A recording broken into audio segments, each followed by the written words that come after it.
Hello there, my people. Hola, mi gente. ¿Qué tal? ¿Cómo están? How are you? I just said that very ¿cómo están? How are you? I am Dr. Nicole Peak. I am a licensed psychologist based out of Colorado, and it is getting warm here, which is nice. Getting outside, getting that sunshine, that vitamin D is feeling wonderful. And we have started a series as we kind of enter into the summer months. And as we mentioned, that sometimes folks start to talk about bodies and exercise and all those things. I wanted to continue our series today and talk a little bit about eating disorders versus disordered eating, because that's one of the questions I do get asked a lot, again, with clients that I'm working with, typically that do struggle with having some kind of eating disorder. What is the difference? What is the difference between disordered eating and an eating disorder? Because it is somewhat normative for people to engage in what's known as disordered eating, but not necessarily meet full criteria for an eating disorder. And so what is the difference? So let me give you some examples. So for example, my husband loves with a passion the Target Monster Mix. Now, if you know, you know. I love it too. It is really good, but we sometimes will get a huge tub of it, and homeboy can go to town and eat most of that tub in like one sitting. Same thing with like ice cream. Will sometimes eat a whole tub of ice cream. Girl Scout cookies, when Girl Scout cookie season comes around, I may eat a whole sleeve of Thin Mints.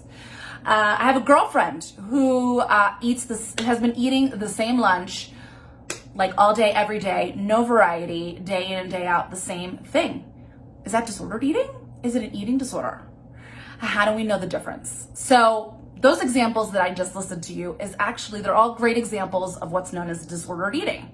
And like I said, a lot of people will engage in that, but not necessarily meet criteria for an eating disorder.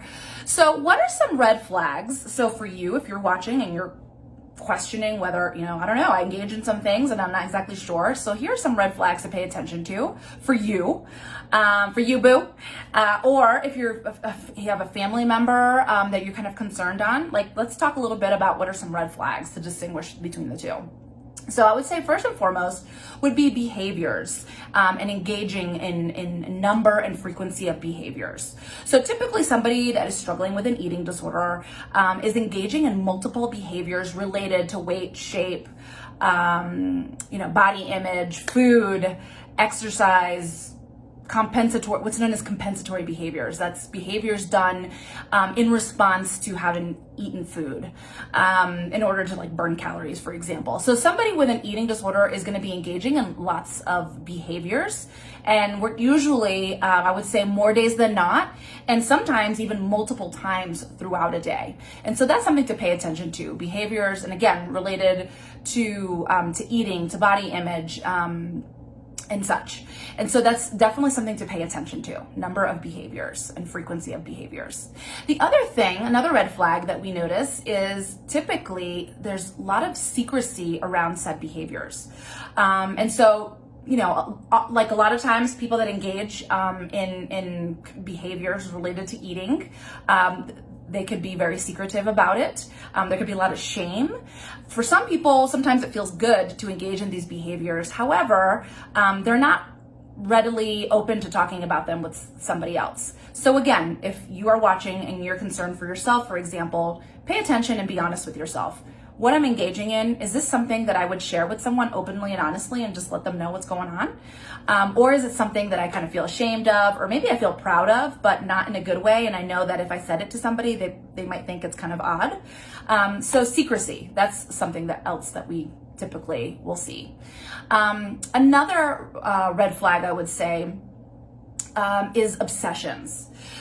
So typically when someone is struggling with an actual eating disorder, there tends to be lots of thoughts, again, related to food, calories, body image, behaviors needed to engage in as part of potentially rules and regulations that you might have about food.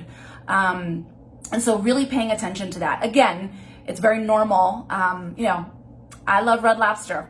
And so when somebody tells me we're going to Red Lobster, I will be obsessing and thinking about it all day long, and excited about it. And if I'm hungry and I'm on my way, I will be thinking about just constantly be thinking about those Cheddar Bay biscuits the moment they hit my mouth.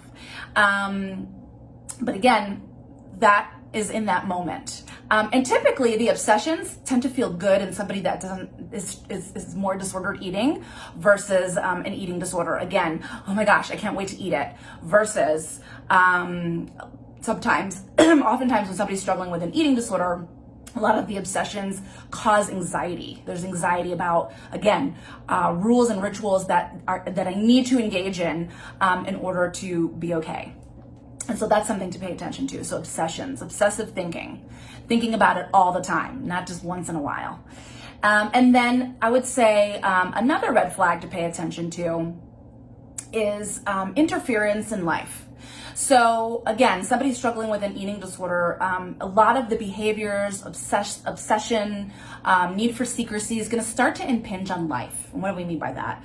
Meaning that all of a sudden it's taking up large amounts of time. A person might be spending large amounts of time, for example, at the gym, or engaging in some kind of a ritual.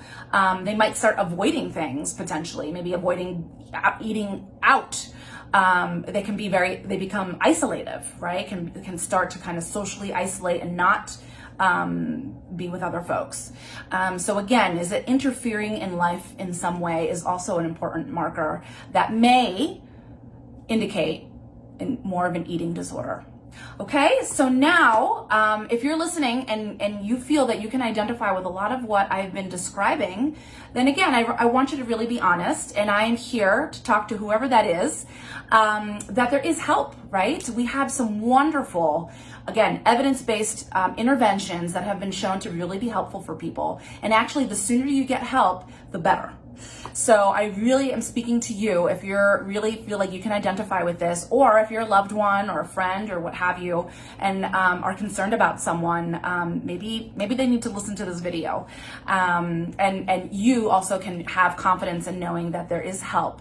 Oftentimes people just don't ask for help, but there are wonderful interventions that can be helpful for people that struggle with some food issues.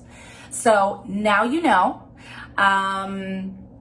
I am Dr. Nicole Peak, and I am here to not just help you to feel better, but to actually get better. So I will see you the next time. Peace.